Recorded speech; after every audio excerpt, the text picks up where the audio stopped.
Hey guys, welcome back to Better C Sharp. This time we're going to be talking about IDisposable. This one I feel like is important because you see the interface and you see it has one method and you implement it and then like that's all, and you might think that that's all, and you might not even understand that there's like this whole pattern behind it, and there's just so much more around IDisposable that people just like some people just don't even know exists, and they don't know to ask that it exists. So I wanted to make a video about IDisposable, specifically the pattern as well as the interface. So we talk about it a little bit here before we dive in. But the IDisposable interface is a way to make sure that resources are cleaned up, specifically unmanaged resources.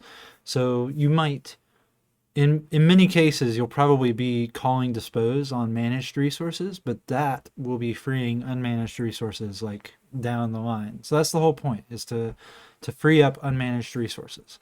And we're going to talk about that a little bit when we get into it. So another point here is that you have to call dispose explicitly. The GC is not going to call it for you by default. You can override the finalizer. We might talk about that, to call it for you, but by default, it's not going to be called for you. The interface and the pattern need to be taken into consideration. We're going to talk about the pattern in a minute. The important thing to note here is the only real language integration that IDisposable has is that you can use it in a using statement, and we're going to look at the instructions that get generated from that and see how that works as well. The other thing is the IDisposable pattern ensures correct behavior in inheritance hierarchies, and this is super important. And this is like the whole point of this video, is that a lot of times I see code that doesn't really disable inheritance from IDisposable classes, but then it doesn't provide them a way to be correctly written either. So we're going to talk about that. So you either have to make it right or you have to mark your class as sealed. So let's go ahead and dive right into it. I've got a folder here, disposable. We'll go ahead and .NET new console.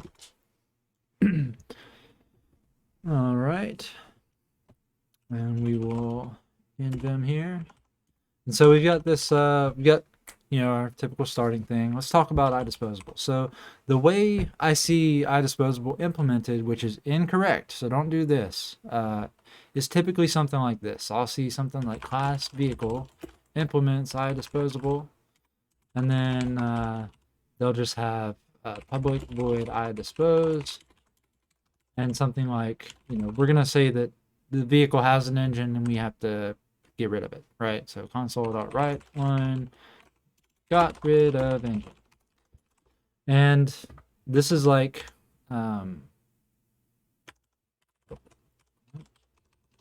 what I see a lot of times. Am I doing this wrong? Oh, I had I out there. Whoops. So this is what I see most of the time. And then, so let's go ahead and talk about what this gives you. This gives you kind of like half correct behavior, but it's not the whole story. So using this, you can have this in a using statement. So using vehicle equals new vehicle. And we can do something like, let's give this thing, well, let's just say we'll console.write line drove the vehicle, or something like that. Okay, and then when we run this, we're gonna see disposable. When we run this, we're gonna see drove the vehicle and then got rid of the engine, and that's kind of like, if you're new to the IDisposable pattern or interface, you might think this is all there is. Like this does what I want it to do. That's not actually the case though. So what actually happens under the hood is you end up with something like this. This code right here turns into something else. Let's write these out in a method actually. So public void do something, or we'll say drive car user, drive vehicle user. And so we've got the using statement in there. What this actually turns into is something like this. Vehicle try. And so this turns into something like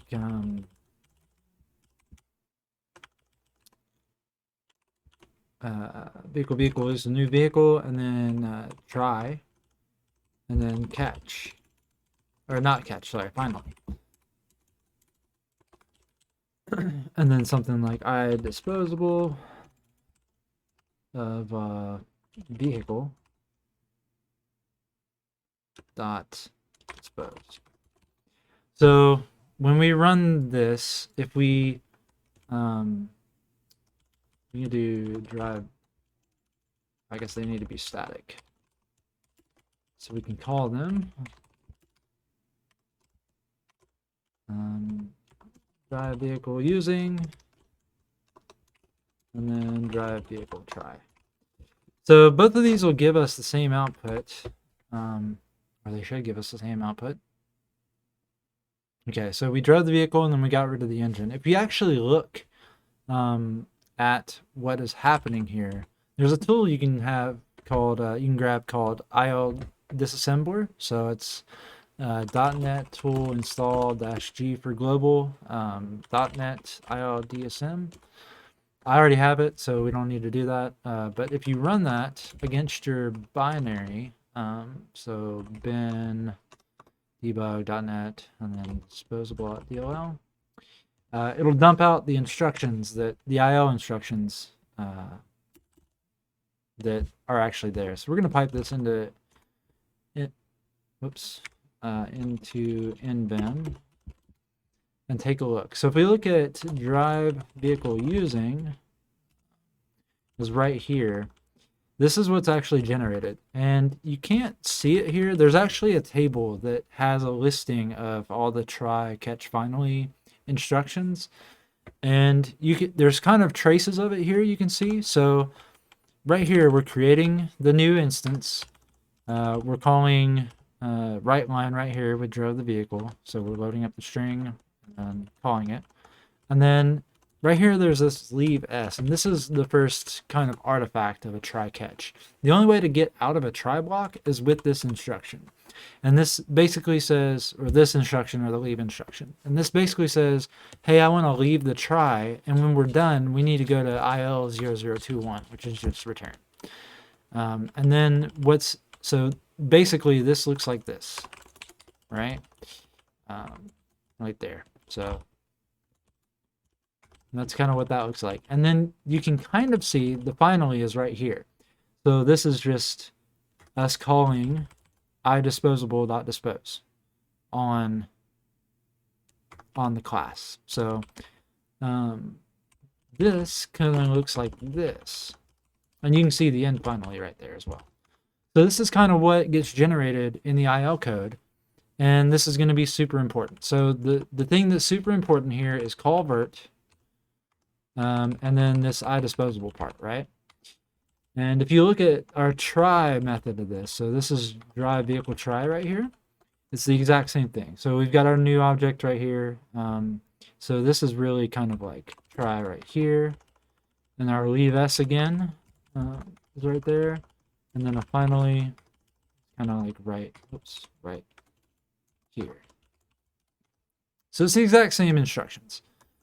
You see again, call vert, instance class, IDisposable dispose. So this is exactly, it's not exactly the same, but it's very, very close. Like logically, it's the exact same thing. So this is what ends up getting generated. So I just wanted to show you guys that's kind of what is going on under the hood. So go ahead and clear that so you guys can see it. I'm sure my head's in the way. So let's talk about the dispose pattern and why that virtual call is important. So if we were to go in here and let's actually yank out our using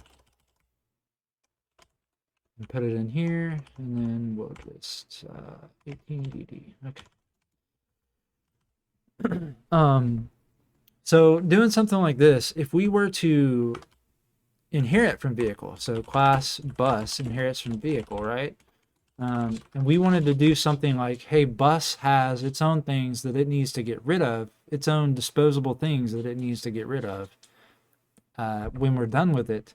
We don't really have a way to do that. So we could say public void dispose here, right? And you're gonna see we get a warning here. So console.writeLine got rid of exit signs.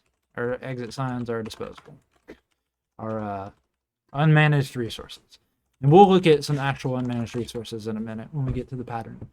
So if we do this, you're going to notice that bus vehicle, or we'll say vehicle is new bus.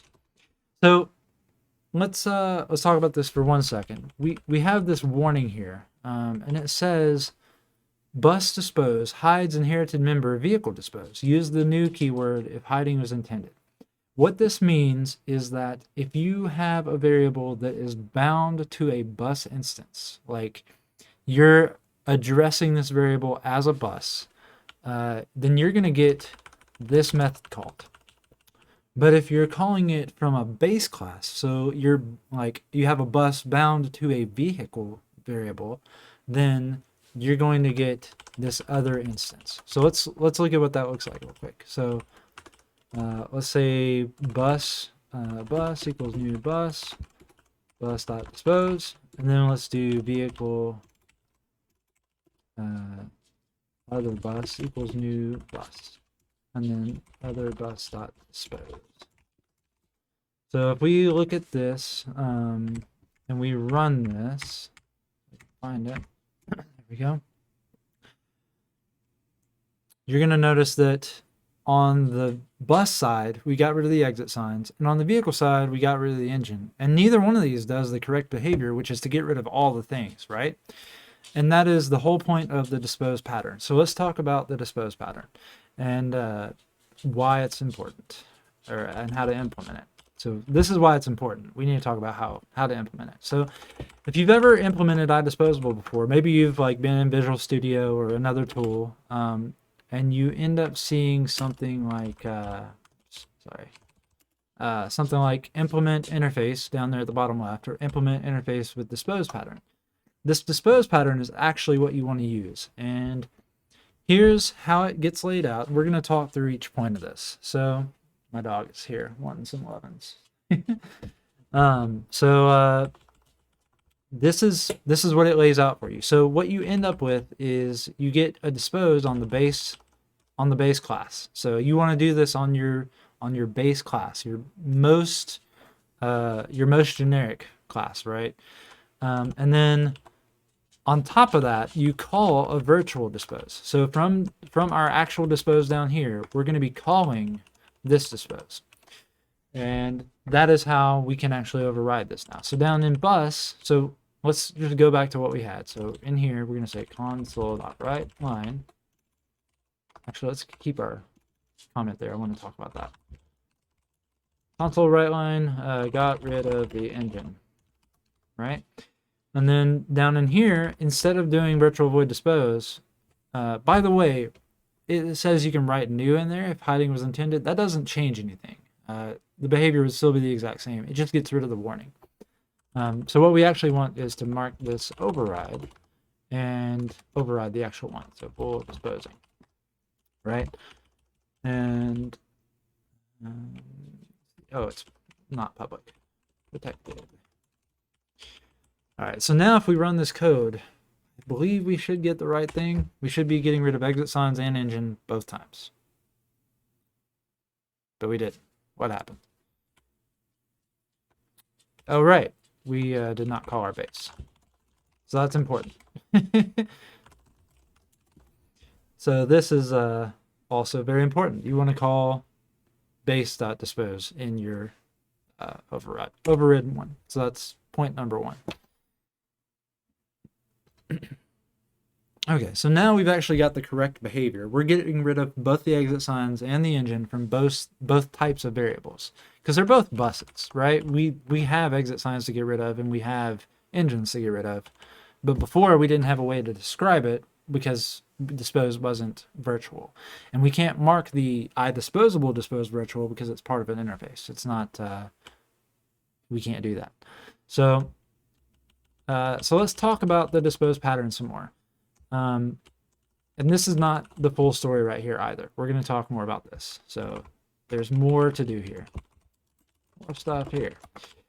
So, but on the base class, what we have is we have a place to dispose managed state. This is going to be your streams, your sockets, your, whatever .NET classes you have that you actually need to dispose of. Okay, so this is going to be like if you had a stream, you call dispose on it. The outside of here, this is for unmanaged resources. And this is going to be for things like external code calls that you need to make to free a pointer or something like that. So like, or, even to tell other code to clean stuff up. So you might not even have a pointer. You might just have like, you called some setup code when you created this class, and now you need to call some, some teardown code. This is going to be stuff like, you're calling C code or something like that. So like, if we had something like, if we had like, system dot, what's it? System dot int pointer, right? We have some int pointer, right? Some pointer, and then we have like we got this pointer from some external code when we created this class, or whatever, and then we're gonna have like a DLL import interop services for this, and this is gonna be like from a Windows machine. I'll do it. I'm on Linux, so it's going to be different for me, but from a Windows machine, this would be like my dll.dll, right? And then entry point equals, rent, or get some pointer, right? And then you have like something like static extern int pointer, get some pointer. This might not be exactly right, but the point stands. So you're going to have some way to get a pointer, and then you're also going to have some way to free it, right? Because you don't manage this memory. It's managed by some C code or something like that, right? So free some pointer.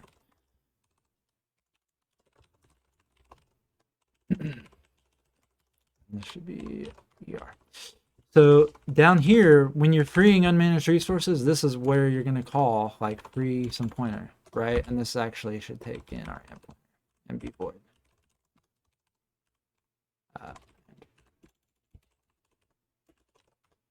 Something like that. Some pointer, and then you're going to want to set some pointer dot 0, right? Set it to null. So this is kind of the behavior that this is intended for, this section down here.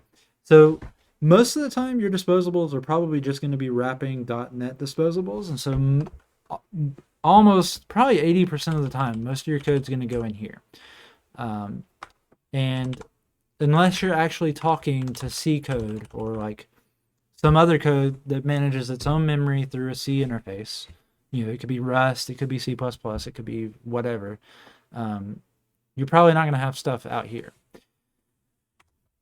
So the other important part of this is that we have this disposed value getting set to true. And so this is so that we make sure that we do not double dispose. And this is important for two reasons. Most of the .NET classes will handle double disposing by just not doing anything the second time because they follow this pattern, right? But if you have external pointers that you can't double free that. You don't want to hand that back to that code to cause a double free by accident, right? Because that's a bad thing. So that's why we have this disposed value right here, and you'll notice that it's private, so we can't. This isn't actually shared with our subclasses, and we're going to talk about that in a second. So we only want to call dispose once, and we want to make it so that if we call dispose multiple times by accident, we still don't get double free issues by saying, hey, we are already disposed. So that is that. Suppress finalize. So our actual dispose method just calls dispose, but disposing is true. So the disposing is saying, here's the whole point of the disposing variable that's being passed in, is to say we're getting called from a dispose method, right? So this is only true if we're being disposed like through a using or through manually calling dispose. The other way to end up calling this code is to have something like a finalizer call it. So if this code, so this code gets called when the class gets GC'd, right? And so you have a last chance there to call dispose, but disposing is going to be false here. And the reason that matters is because, like, we don't necessarily have to worry about the managed resources. They're managed, right? But the unmanaged resources, you like the ones here, we do still need to clean up. This is like your last chance to be like, hey, free these pointers. So, and there's some weird rules about finalizers and stuff like that. They're not guaranteed to get called. If there's like a chain of them or something and one of them down the chain like blocks for too long, then yours might not get called. The whole thing might just get called off. So I encourage you guys to look that stuff up, because I don't know all the exact rules and I'm not an expert on this stuff. Most of the time, unless you actually have unmanaged resources, you don't need this. And that, I think it says, yeah. So yeah, this only matters for unmanaged resources. So that is that. So we're going to leave this out of here. And then this GC suppress finalize is basically saying, hey, like if we call dispose, we haven't GC'd it yet, right? Let's get back our finalizer. If we call dispose, that means we still have an active instance. Like this dispose right here that we're not is the non-virtual one, because this is calling the virtual one. But if we're in this code, when we still have an instance, we don't want to end up calling the finalizer, because it's going to call dispose again, and we're going to end up with potential double free stuff. So this is just another thing to add on to the safety of not calling dispose twice. So you always want this on your base most class. So and then this will protect your inherited classes as well. So so that is that. We're not going to worry about this. We've talked about it, but we don't need anything in there. But now when we're overriding dispose, we also have to follow these same principles. So we basically want this exact same stuff right here. So we want this followed by our baseline dispose. Right? So you'll notice we don't have disposed value here because that's actually a private variable in the base class. So we're going to do the exact same thing. Disposed value, right? And so we're doing the exact same thing as the base class here. We're just saying, hey, if we're not already disposed, and if we are disposing, we can dispose our managed resources because we want to be nice. Exit signs. And then we also have a chance to free unmanaged resources here. So this would be, again, calling your free whatever or your cleanup whatever. Like if you're, an example of this might be like you have calls out to like a graphics library in C, and like you created a window and now you need to free that window, but you can't do that just like, this is where you would do that. You would do that outside of the disposing here, in here. So like this would be like, free window pointer, and then you would have your finalizer would end up calling this with false from the base class, and so you would have a chance here to free that window or whatever. So that's how that works. So if we run this right now, we should have all of our messages, I think. Yeah. So there's actually an alternative to this. And that is, if you don't want to allow people to inherit, the actual correct thing to do, you can just have your dispose, and that's fine. And you can even have a finalizer if you want or whatever. But if you don't want to allow people, you just mark it sealed. So sealed class vehicle. You can't have virtual methods on a sealed class because it doesn't make sense, right? But so then you could just move this down here. You can do whatever. If you can keep it all the same and just unmark it virtual. That's probably what I would do. What's the I haven't actually. Oh, right. Just mark it private. It's fine. I would probably just do that and keep the whole keep the pattern of whether it's actually being disposed or not, so you can free manage or unmanaged resources. But you know, then you don't have to worry about the virtual calls and whatnot. So, but if it's sealed, then like you can't inherit from it. So it cannot derive from a sealed type. So then we don't even have to worry about this stuff. So that is the other way to deal with it. I think we've talked about all I wanted to talk about. Let me double check here. Make sure that I'm actually recording. That would be a nightmare. Okay. So if you guys have any questions, feel free to leave them in the comments. I'm not like a mega expert at this stuff. So if you guys have like updates that you want to post in the comments, I will, like if I'm wrong on anything, you want to make a correction to the video or whatever, you can post that in the comments. I'll do what I can to keep it at the top. And yeah, if you guys like the video, please give it a thumbs up. If you want to see more of this kind of stuff from me and you want to explore more of these .NET kind of issues, or you like seeing me zoom around in Vim or whatever, you know, feel free to subscribe because there's going to be a lot more coming. Thanks.